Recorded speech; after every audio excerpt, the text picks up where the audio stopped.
A todo lo largo y ancho de la geografía venezolana, surge a la vista del viajero las huellas arquitectónicas grabadas por el imperio en sus antiguas provincias coloniales. Acerquémonos a estas huellas impresas en centenarios pueblos ubicados en la costa bañados por el Mar Caribe, donde sobresalen muestras de arquitectura religiosa, civil y militar. Oigamos el testimonio de Monseñor José Iturriza Guillén, fiel custodio de las tradiciones del Estado Falcón, especialmente Coro en el occidente de Venezuela, ciudad donde perduran construcciones coloniales indiferentes al tiempo.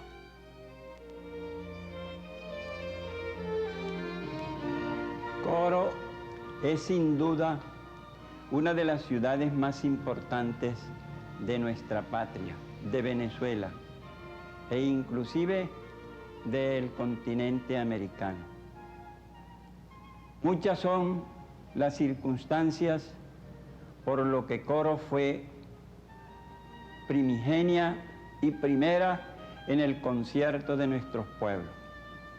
Bueno es recordar que la primera sede episcopal de esta nuestra América del Sur o América Meridional se inició en Coro.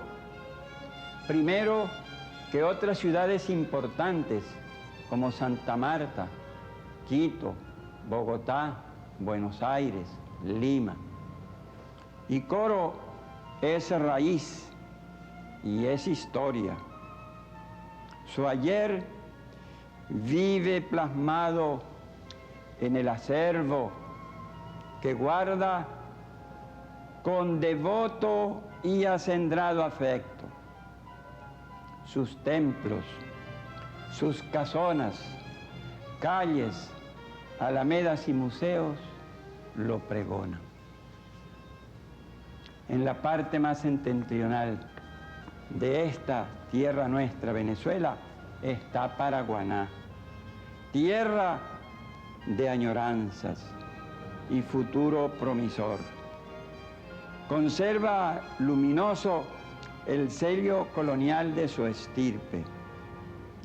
Las clásicas iglesias de Santana, Moruy, Jadacaquiba y Baraibel sorprenden por su belleza y avivan la fe venezolana y el patriótico fervor de sus hijos. La arquitectura colonial de Venezuela, en su aspecto religioso, fue modesta. Privan las soluciones sencillas en la edificación de los templos, los cuales carecen de bóvedas centrales.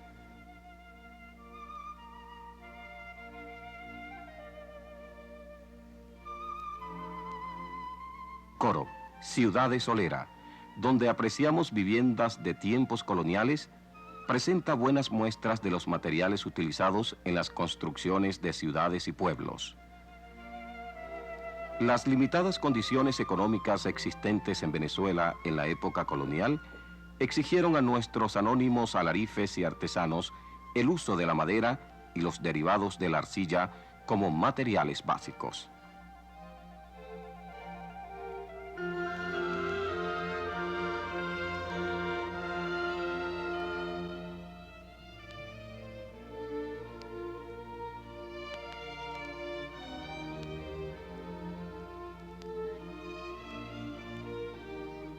La imposibilidad de utilizar materiales costosos, importados de otras latitudes, contribuyó a establecer una arquitectura modesta, pero definida en los centros poblados.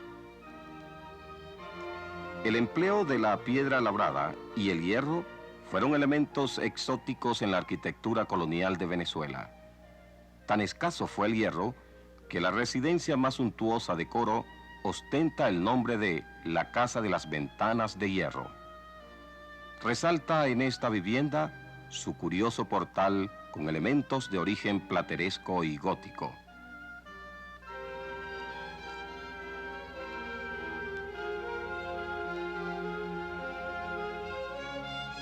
Coro, ciudad de museos que lleva nuestra imaginación a tiempos coloniales.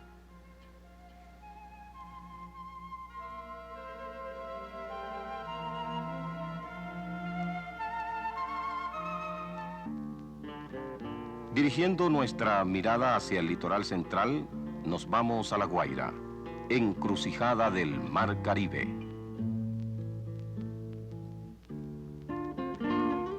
La Guaira constituye una de las muestras más valiosas del patrimonio urbano e histórico de Venezuela, puerto donde el tiempo se durmió en sus calles y viviendas para dejarse contemplar en su conjunto y poder apreciar así en ella valores arquitectónicos de días coloniales.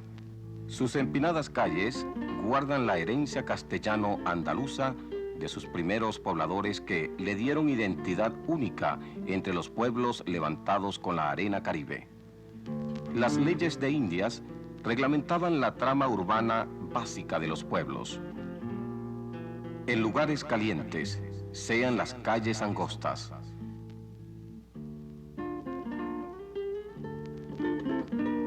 Los aleros, elemento característico de nuestras viviendas coloniales, no permiten recalentamiento de los muros exteriores, brindan su sombra al caminante y evitan el deterioro de las fachadas por el agua.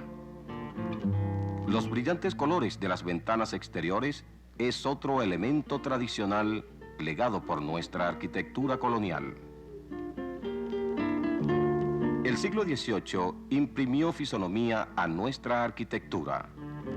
El asiento de la Compañía Guipuzcoana en Venezuela comenzó por destacar a La Guaira como primer puerto.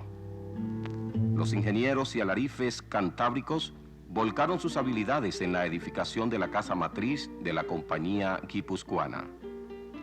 Los balcones mirando hacia el mar, habitaciones altas y amplios pasillos empezaron a contrastar con el hacinamiento andaluz y la rigidez de las construcciones de la parte alta del puerto de La Guaira.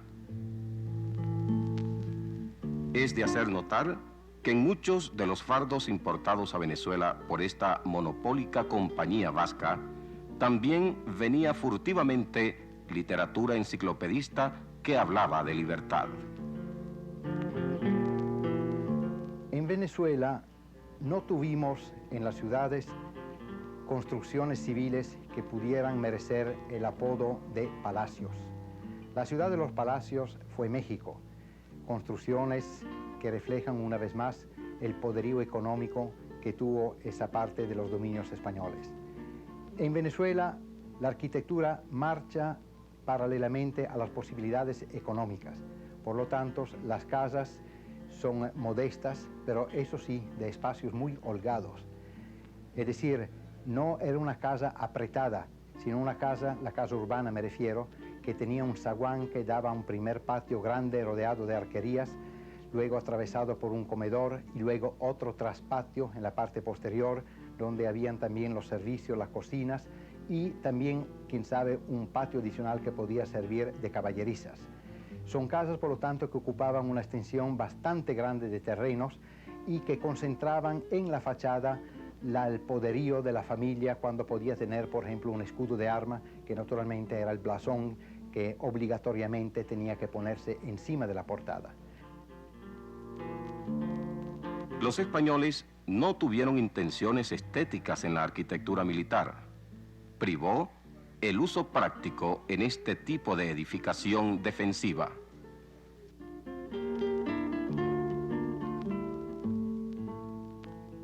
Una muralla y una cadena de fortines apuntando hacia el Caribe trató de hacer del puerto La Guaira una fortaleza inexpugnable. Hoy solo nos quedan pequeñas muestras de este sistema defensivo.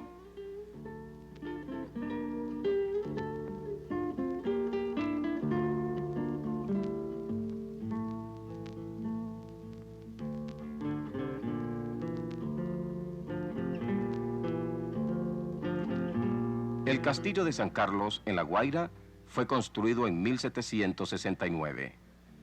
Es de planta estelar con 4 baluartes que forma parte del sistema de fortines que coronan el antiguo camino de los españoles en ruta hacia Caracas.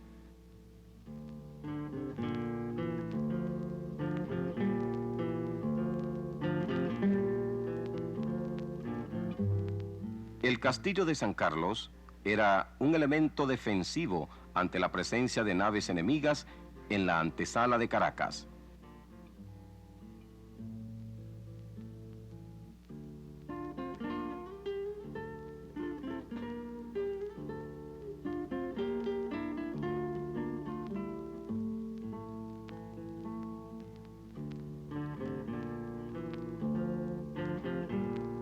Por el viejo camino de los españoles llegaban las buenas y malas noticias allende del mar. También venían las barricas de vino, textiles, aceites, higos, y se exportaban al viejo mundo las bondades agrícolas del territorio de Venezuela. El castillo de San Agustín de la Cumbre fue concluido en 1784 en plena cima del Ávila. Hoy, solo quedan viejos cimientos y algunos muros de sólida mampostería del antiguo almacén de pólvora, o Santa Bárbara.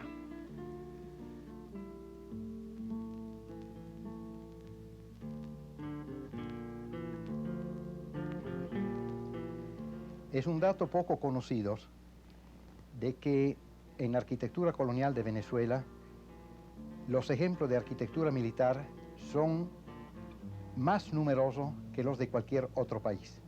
Por ejemplo, nosotros no podemos competir con la arquitectura colonial religiosa y civil de México, de Perú, de Ecuador, etc. Sin embargo, en el caso de Venezuela, hemos logrado tener 57 fortificaciones, un número sumamente grande si se compara, por ejemplo, con las de México y Perú, que no alcanzaron a las 10. ¿A qué se debe ese fenómeno de construcciones tan numerosas? Fundamentalmente a lo extenso de las costas venezolanas sobre el Mar Caribe. Y como sabemos, el Mar Caribe fue teatro a lo largo de 3 siglos de rivalidades entre Españas con sus enemigos, que fueron fundamentalmente Inglaterra, Francia y Holanda. Por lo tanto, las riquezas españolas, que desde Panamá, sobre todo las que venían de Filipinas y del sur, desde el Perú, tenían que cruzar todo el Mar Caribe antes de ir hacia España, lo cual había que darle una vía de seguridad.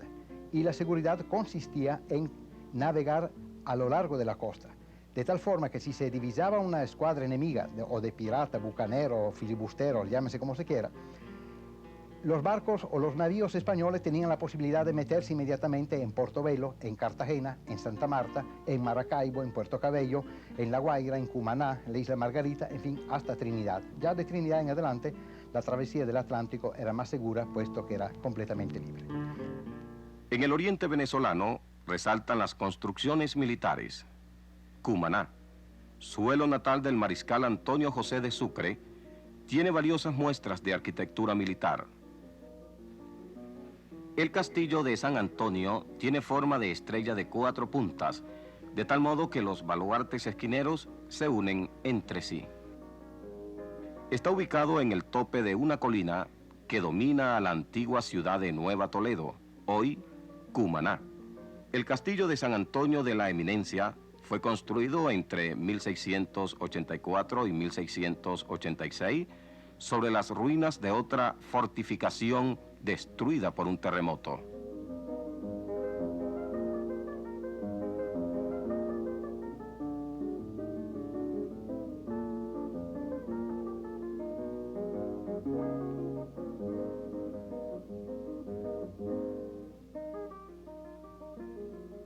En atención a su celebridad, ha sido restaurado para delicias de sus visitantes que recuerdan las hazañas heroicas acontecidas en esta centenaria fortificación.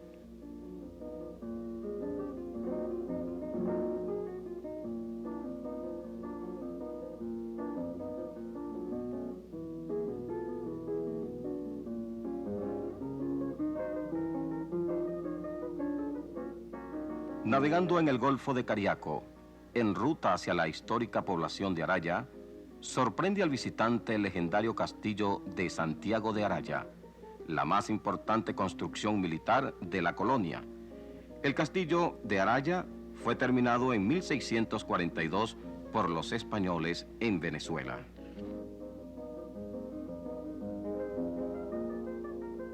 En 1762 fue volado por los españoles por considerarlo innecesario. Hoy sus muros de sillería continúan en pie como mudo testimonio de nuestra más grande e importante fortificación colonial. El castillo de Araya llegó a tener 45 cañones y 300 hombres. Por sus características y dimensiones, fue considerado uno de los mejores de América.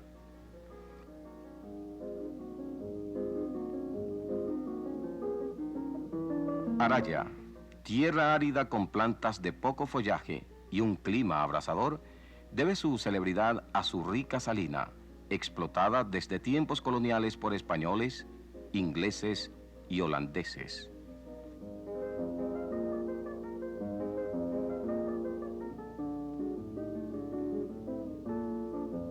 Esta importante fortaleza del oriente del país es de forma trapezoidal, con pasillos abovedados y 4 baluartes. Fue ejecutado con esmerado trabajo de sillería. Una cantera vecina proveía una piedra colarífera esponjosa fácil de labrar.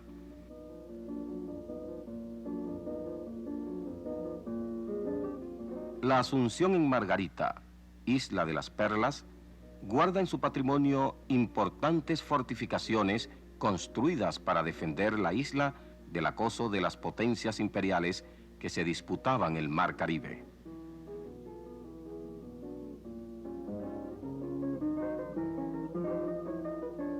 El castillo de Santa Rosa fue levantado en el año de 1682 en el mismo sitio donde hubo antes otro fuerte de construcción endeble. La planta del castillo no tiene la regularidad requerida por las normas del arte militar. Es de figura cuadrangular. Está levantado en un cerro que domina la ciudad de la Asunción, capital de la isla.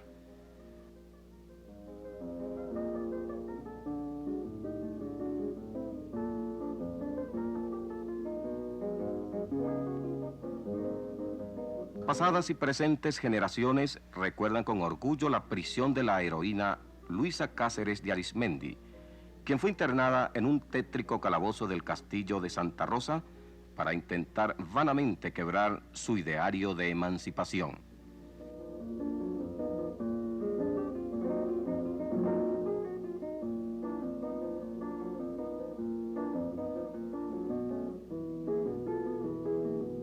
Los profundos laberintos del castillo de Santa Rosa son silenciosos testigos de un ayer glorioso.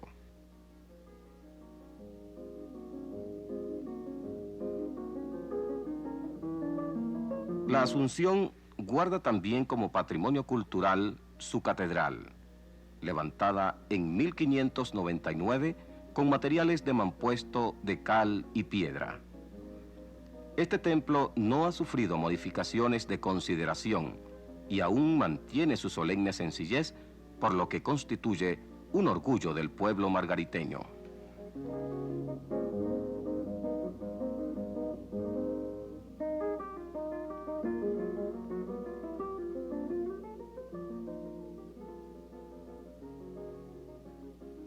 El castillo de San Carlos de Borromeo se levanta a la orilla del Mar Caribe, en Pampatar.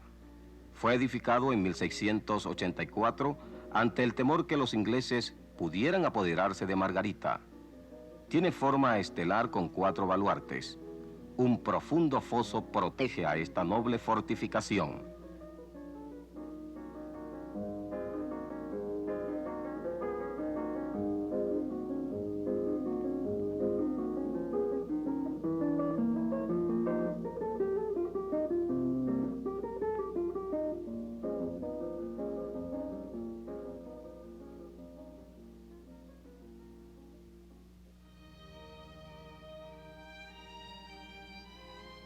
En la Guayana venezolana, en las márgenes del río Orinoco, fueron desarrollados planes de defensa para cuidar esta importante vía de comunicación fluvial de sus hostiles vecinos en las orillas del río Esequibo.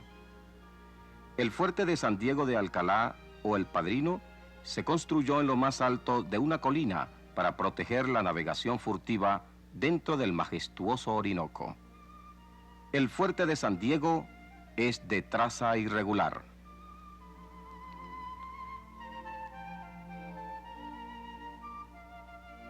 En las informaciones que hemos ofrecido, observamos que el siglo XVI fue la época de las construcciones de ciudades y pueblos.